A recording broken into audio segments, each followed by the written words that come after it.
ఓం నమః శివాయ. ఓం నమో నారాయణాయ. ఓం స్వర్ణాకర్షణ కాల భైరవాయ నమో నమః. హరి ఓం.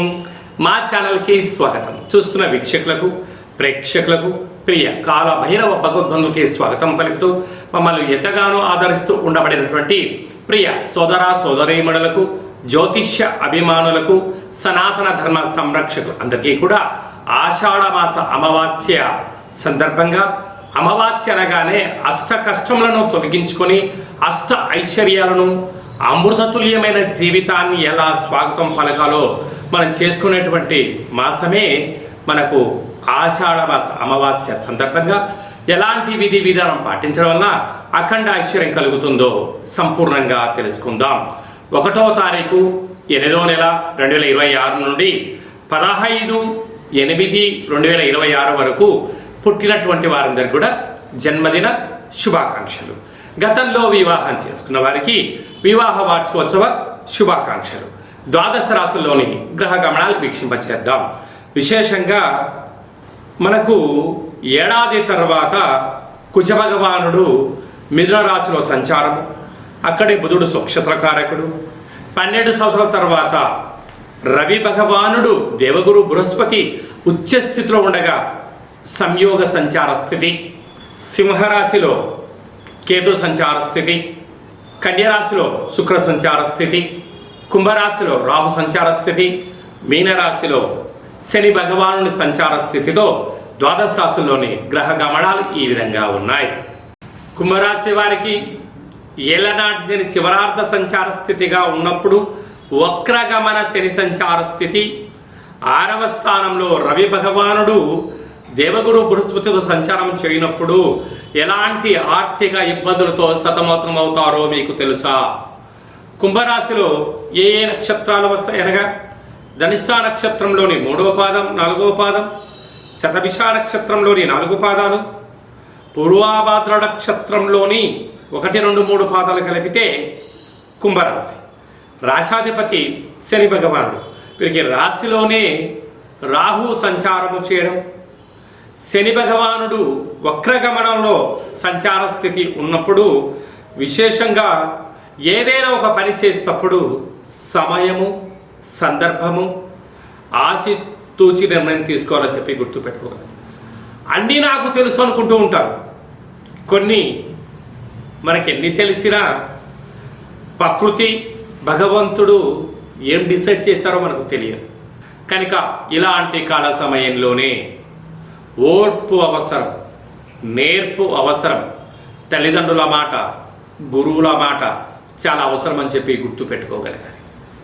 అలాగనే వీరికి విశేషంగా ఏడాది తర్వాత సంతాన స్థానంలో కుజ భగవానుడు సంచారం చేయడం వల్ల నూతనంగా వివాహమైన వారికి పుత్ర, పుత్రిక, సంతాన యోగము, పిల్లల యొక్క చదువులు, అభివృద్ధి, వివాహము, విదేశానము, పెట్టుబడులలో ఆకర్షించే విధానంలో విజయం మీ సొంతం కాబోతుంది.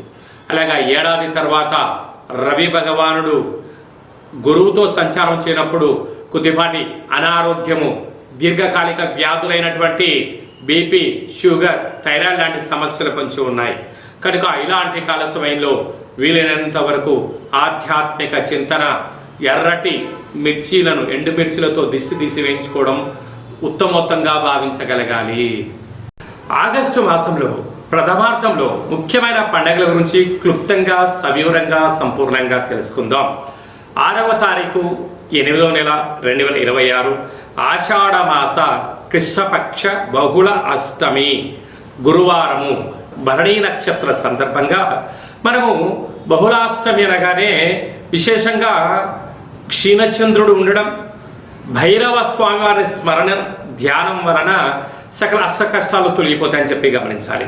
కనుక కాలాష్టమితో సమానమైన అష్టమి కనుక ఇంట్లో ఒక కుష్మాణ దీపాన్ని వెలిగించడం, ఇంటికి దిష్టి తీసి పాల్గొట్టడం వలన సకల అష్ట కష్టాలు తొలగిపోతాయని చెప్పి గమనించాలి.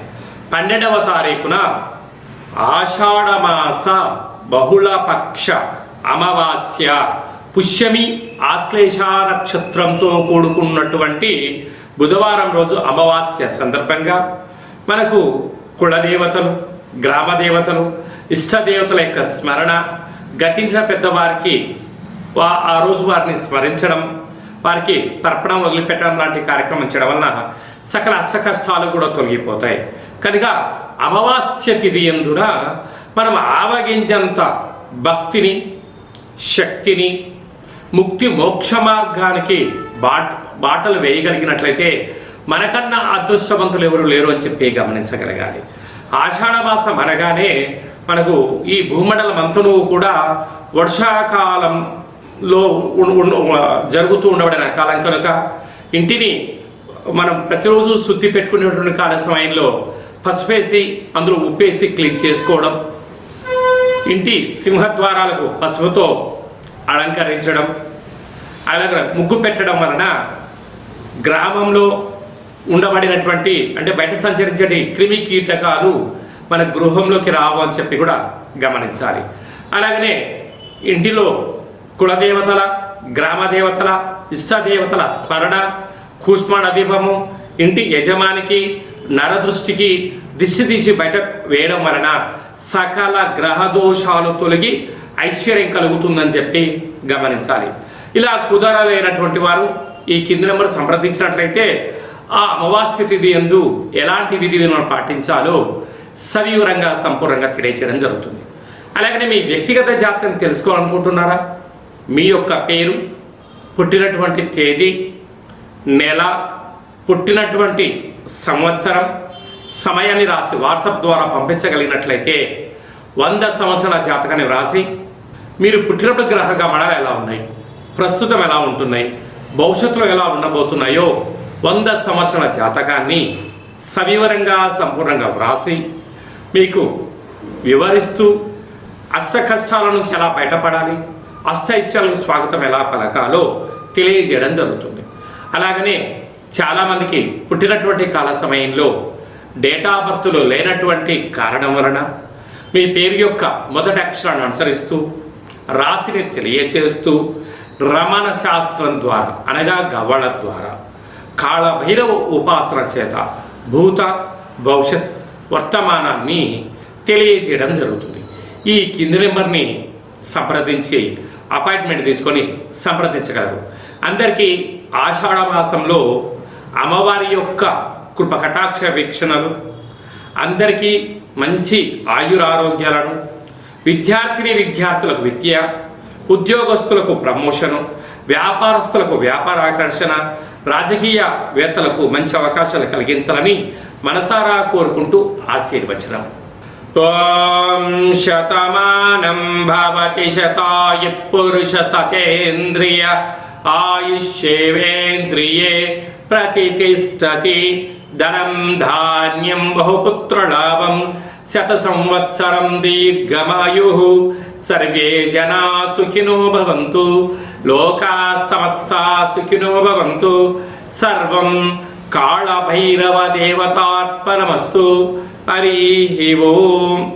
ఈ వీడియో మీకు నచ్చినట్టయితే లైక్ చేయండి, షేర్ చేయండి, మా ఛానల్ సబ్స్క్రైబ్ చేసుకోండి. ఆధ్యాత్మిక భక్తి సమాచారాన్ని భగవద్బంధులకు, మిత్రులకు, స్నేహితులకు చేరవేసి హిందూ ధర్మాన్ని కాపాడండి.